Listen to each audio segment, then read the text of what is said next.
Good morning, Congressman. Good morning, Dave.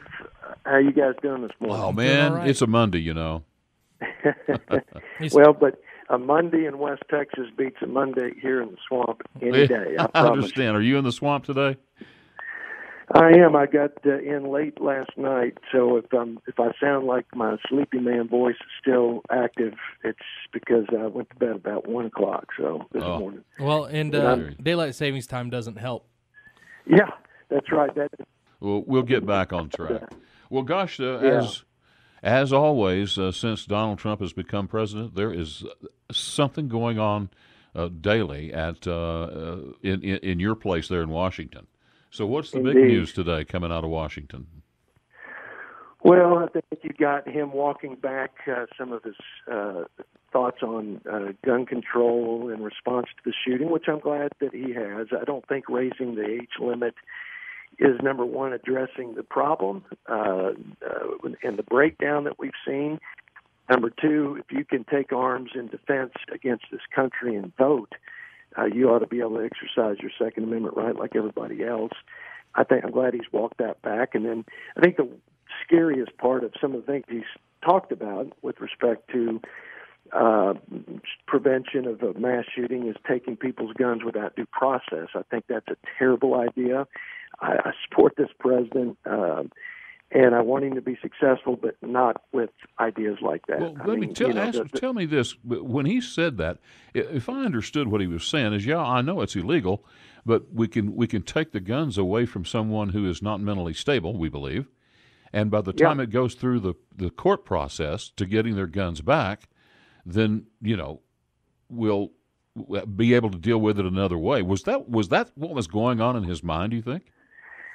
Well, I can only hope that it was that, maybe there was some temporary restraining order like has been talked about, which I think is a good common sense idea.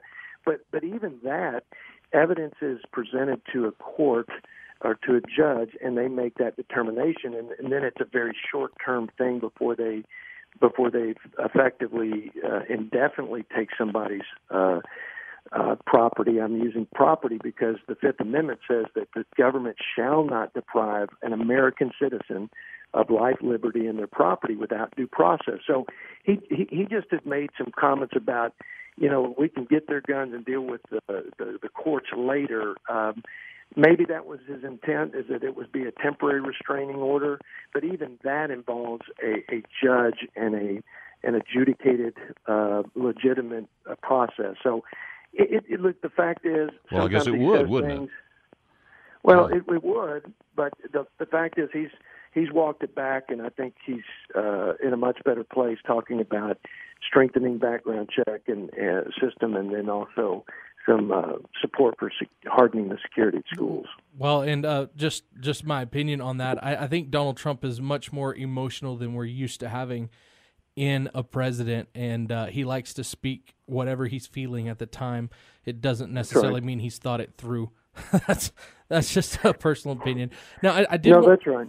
I did want to ask you about the tariffs that he put on, 25% on steel, 10% on aluminum, and it wasn't apparently for the NAFTA people. It's just for everybody else.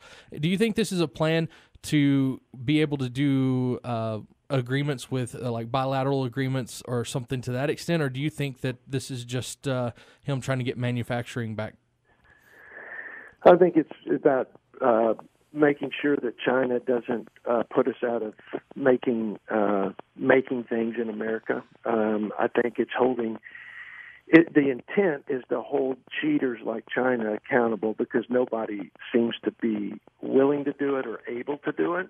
I think the United States can do it. I'm the only thing, Matt, that I'm cautious in advising him, and I have sent a letter along with other members to say, make sure it's targeted to the bad guys because you don't want to inadvertently and adversely affect our relationship with our good friends and trading partners. That would be the response could be trade wars, it could be retaliation, and then it would become a tax on an economy that was already so taxed, and we're seeing now, because we've reduced the taxes and regulations, we're seeing an economic surge, the likes of which we haven't seen since Ronald Reagan and after his tax reform. So that's my only caution there. But again, I think his instincts and his gut is right about holding China accountable. I just don't want it to affect beyond the bad guys.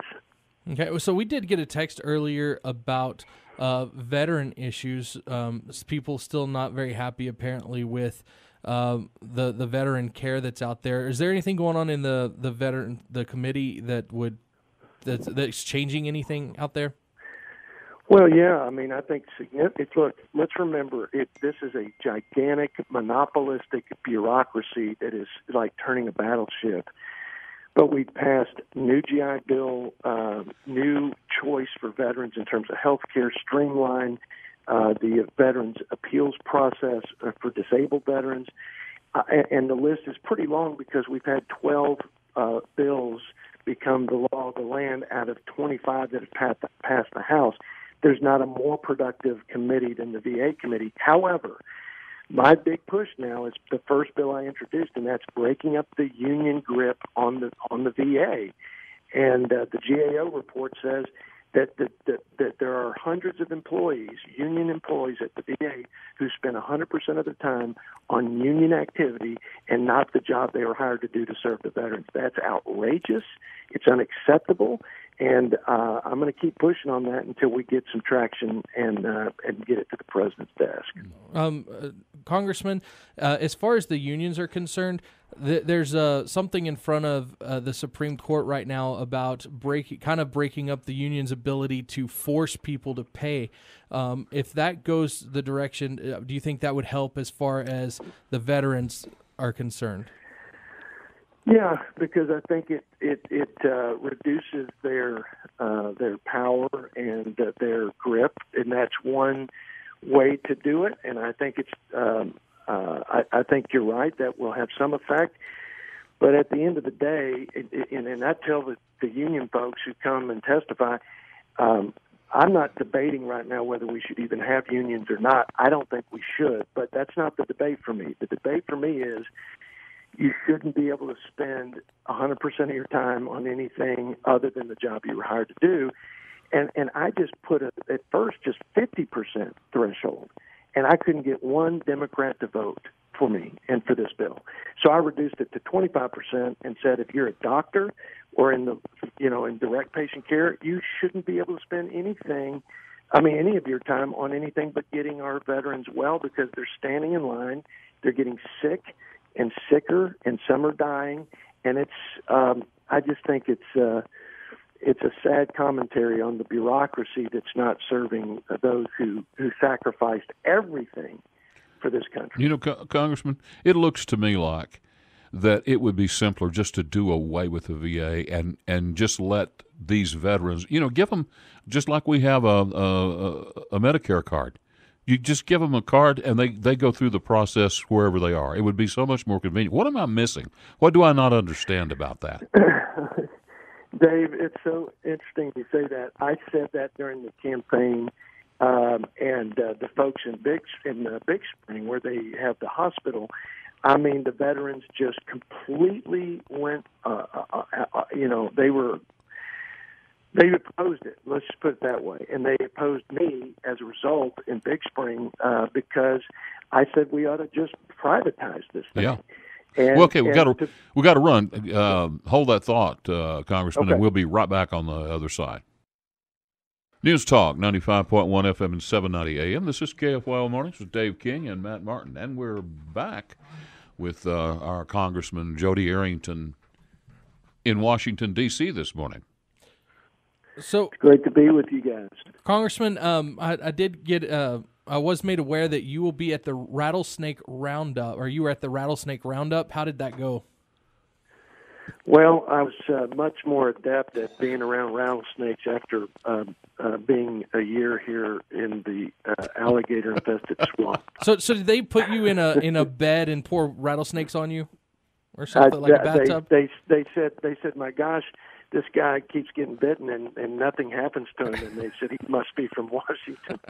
No, Listen. I love being in Sweetwater. It's a special place because it really is the convergence of energy and agriculture, which is what we are and what we stand for, what we produce. And then this rattlesnake roundup brings 25 to 30,000 people from all around the world.